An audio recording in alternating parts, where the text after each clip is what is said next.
अच्छा सुनो, सब्सक्राइब करते वक्त ना घंटी बजा देना ताकि जब मैं ऑनलाइन आऊँ तो तुम्हारे फोन की भी नमस्कार, जय हिंद दोस्तों, आप सभी का स्वागत है हमारे यूट्यूब चैनल पर। तो आज हम बात करेंगे UP DElEd BTC admission 2024 latest update के बारे में। तो आज हमारी तारीख हो चुकी है 28 मई 2024 की बड़ी अपडेट में। सबसे पहले आप लोग के कमेंट्स को हम इस वीडियो में देखने वाले हैं। जी हाँ, काफ़ी ज़्यादा बच्चों के कमेंट्स हैं यहाँ पर, ठीक है। और देखिए न्यूज़पेपर के माध्यम से क्या अपडेट्स आ रही है, उन सभी अपडेट्स को भी हम इस वीडियो में कवर करेंगे। और जो भी आपके डाउट्स हैं ए टू जेड, देखिए डाउट आपका क्लियर होना बहुत ज़रूरी होता है, नहीं तो मैक्सिमम बच्चे यहाँ पर धोखा खाते हैं। आप लोग का 10-10 हज़ार रुपये डूब जाता है और वो पैसा कभी आपको रिफंड नहीं आता। कभी आपका 5,000 वाला तो बहुत ज़्यादा बच्चों का पैसा डूबता है, ठीक है ना। तो सब कुछ हम इस वीडियो में देखने वाले हैं। देखिए छोटी छोटी बातें, अब आप कुछ नया करने वाले हैं। देखिए बीए, बीएससी, बीटेक, ठीक है, हाई स्कूल, इंटर, ये एक अलग कोर्स था। लेकिन जब आप लोग डीएलएड के लाइन में आते हैं तो एक बिल्कुल ये अलग कोर्स है, जहाँ पर आपको मेरिट के आधार पर एडमिशन दे दिया जाता है। तो सबसे पहले दोस्तों आप लोग का कमेंट्स हम देखेंगे। सर क्या बिहार के स्टूडेंट यूपी से डीएलएड कर सकते हैं, कोई प्रॉब्लम? जी हाँ, देखिए एक बात आपको बताना चाहेंगे। देखिए हर एक मतलब राज्य में अपना डीएलएड होता है। तो बिहार के बच्चे, बिहार में भी डीएलएड होता है। पहला सवाल यही रहेगा उनके लिए भी कि आप लोग वहाँ से डीएलएड क्यों नहीं कर रहे हैं, ठीक है। अब अगला देखिए क्वेश्चन। सर मेरा नंबर 61 इंटर में आ रहा है और 49 ग्रेजुएशन में, 53 है, क्या ये सब एडमिशन हो जाएगा, बता दीजिए। जी हाँ, बिल्कुल हो जाएगा। ग्रेजुएशन में आपके 50% होने चाहिए अगर आप जनरल कैटेगरी से आते हैं। बाकी आरक्षित वर्ग में है तो 45% में काम हो जाएगा, ठीक है ना।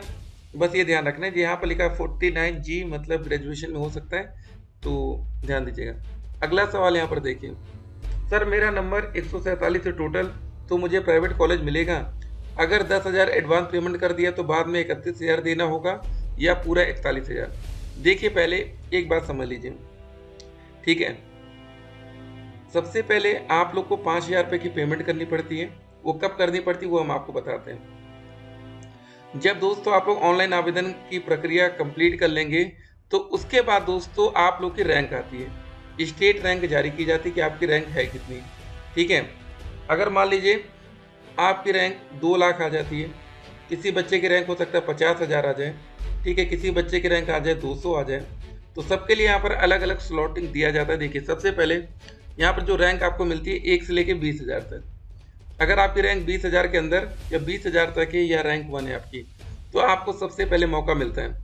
फिर उसके बाद अगले स्टेप में जिन बच्चों की रैंक 20,000 1 से लेकर 80,000 तक है उनको मौका मिलता है। फिर जिन बच्चों की रैंक 80,000 1 से लेकर 1.5 लाख तक है उनको मौका मिलता है। उसके बाद जिन बच्चों की रैंक 1.5 लाख से अधिक 2,40,000 तक है उन बच्चों को मौका दिया जाता है, ठीक है ना। तो अलग अलग आपको मौका मिलता है। एक बात और देखिए, पहली बात, आप उन्हीं कॉलेज का विकल्प आपके सामने आता है जिन कॉलेज में सीट खाली रहती है। अगर आपके कॉलेज की सीट भर चुकी है तो उस कॉलेज का विकल्प आपको दिखना बंद हो जाएगा। बहुत से बच्चे परेशान होते हैं कि सर जी सेकंड राउंड आ गया, हमें डायरेक्ट कॉलेज का विकल्प नहीं दिख रहा है। जनरल कैटेगरी में स्पेशली नहीं दिखेगा सेकंड राउंड में, ठीक है ना। बाकी आरक्षित वर्ग में दिख सकता है, क्योंकि कभी कभी बच्चे एडमिशन लेने जाते हैं, बाद में अपना एडमिशन लेते नहीं है, कोई कारणवश या बीएड कर लेते हैं या उनका मन चेंज हो जाता है। बहुत से यहाँ पर कंडीशंस हो सकते हैं, ठीक है ना। अब चलिए दोस्तों जान लेते हैं कि जो स्टेट रैंक आती है उससे आप कैसे 5,000 आपको पेमेंट कहाँ करनी पड़ती है, 10,000 आपकी टोटल पेमेंट कहाँ तक हो जाती है। देखिए जब आप लोग अपना फॉर्म कंप्लीट कर लेंगे तो उसके बाद आप लोग की स्टेट रैंक जारी की जाती है, ठीक है। मान लेते हैं आपने अपनी रैंक डाउनलोड कर ली, रैंक आपकी कुछ भी है, ठीक है।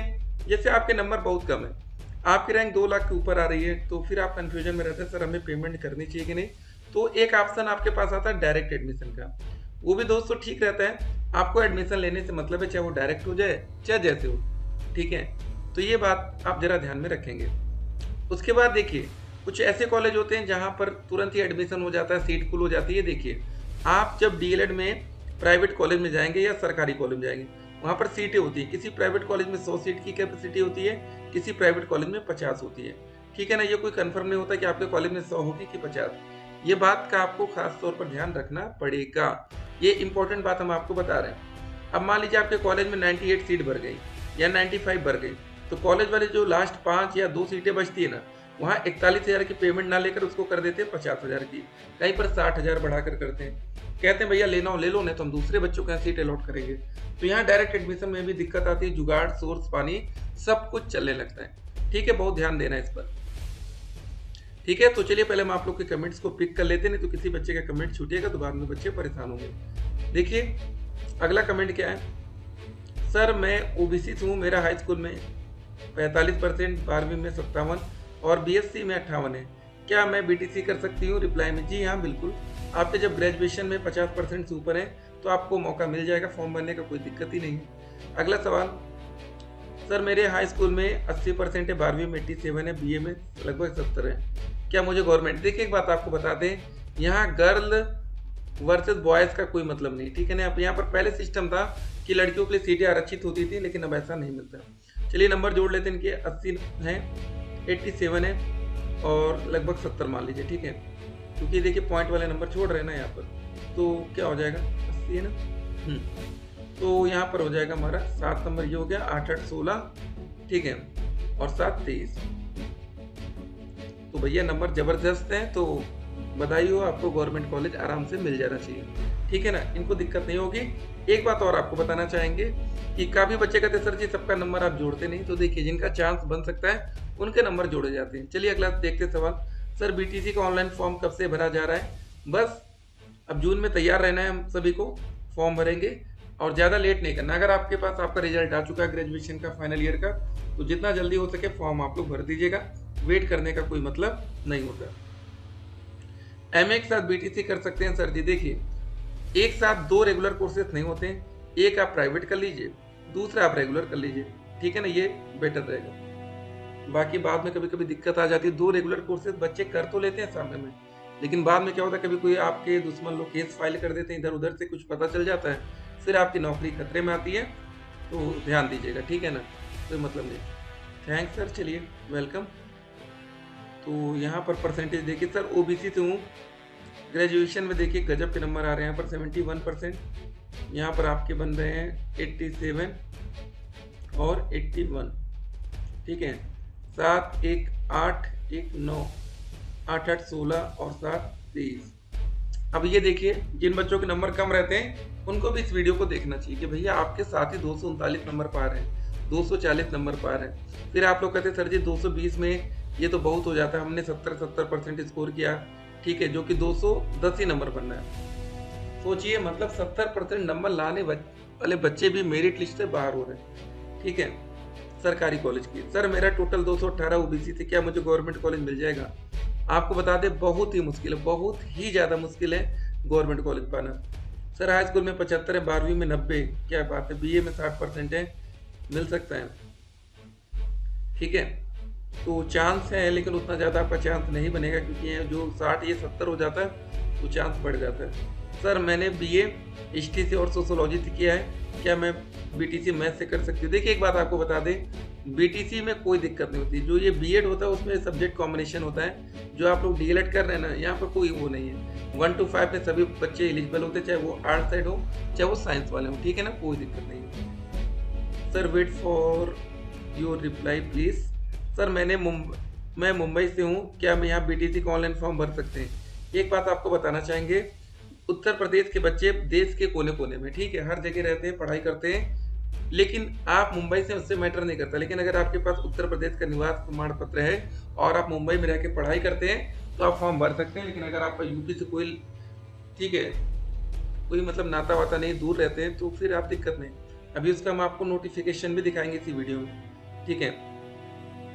सर बीटीसी के सब्जेक्ट जैसे मैथ का क्या डिफिकल्ट पेपर आता है? देखिए जो आप लोग का सिलेबस होता है वो 1 से लेकर 8 तक, इससे ऊपर क्लास की मैथ आपको देखने को बीटीसी में नहीं मिलेगी, ठीक है, 1 to 8 इससे ऊपर आप नहीं जाएंगे।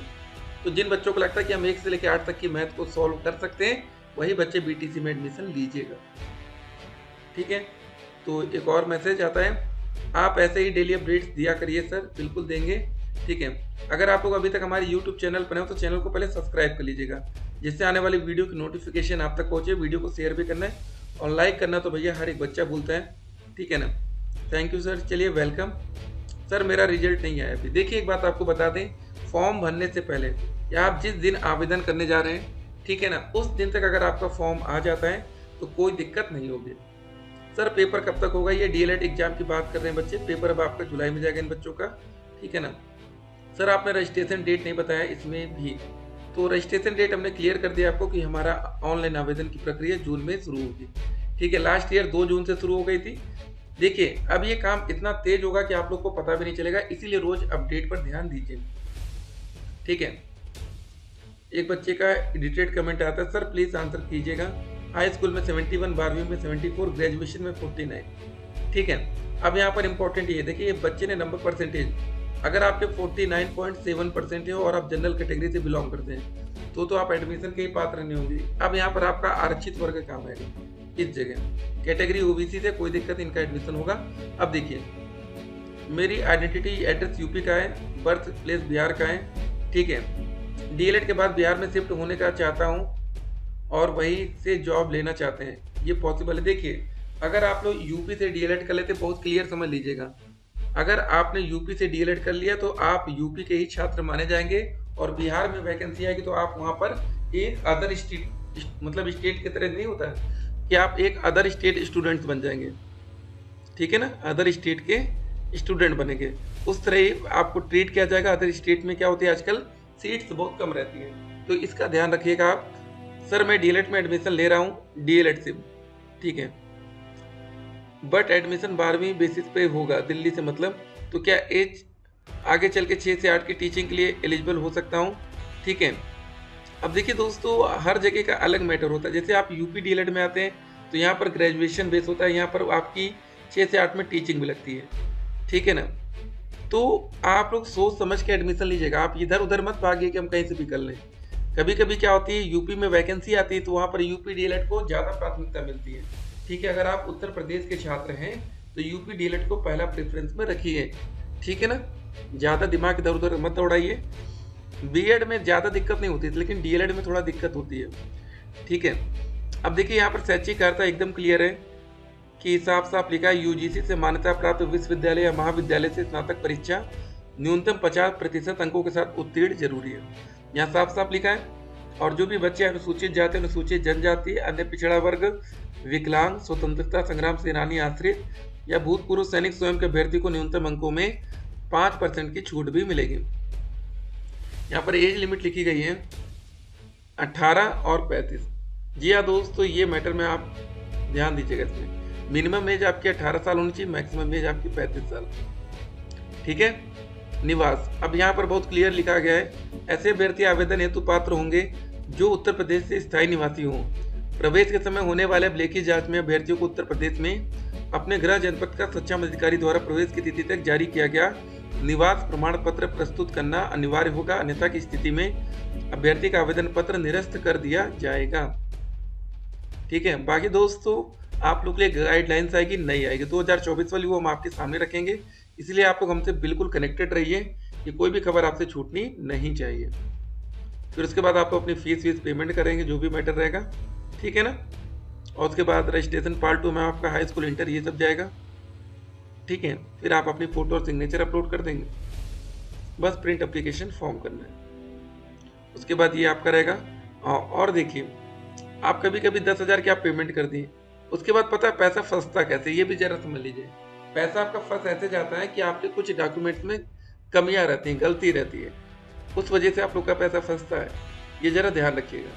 ठीक है ना, तो कहीं पर भी किसी भी प्रकार की आपकी लापरवाही नहीं होनी चाहिए, नहीं तो आपका जो 10,000 रुपये आप पेमेंट कर चुके होंगे वो नॉन रिफंडेबल है। आपकी एक गलती 10,000 पैसा आपका डूब जाएगा, कोई आपको आपका पैसा देने नहीं आएगा। ठीक है ना, ये इंपॉर्टेंट बात है। तो ये ऐसी कुछ एक विज्ञप्ति आने वाले टाइम में आप देखेंगे। बाकी अगर आप लोग का कोई डाउट है तो व्हाट्सएप पर आप लोग हमसे कनेक्ट हो सकते हैं 8738079216। ठीक है, बाकी एक शपथ पत्र आपका लगेगा आने वाले टाइम में।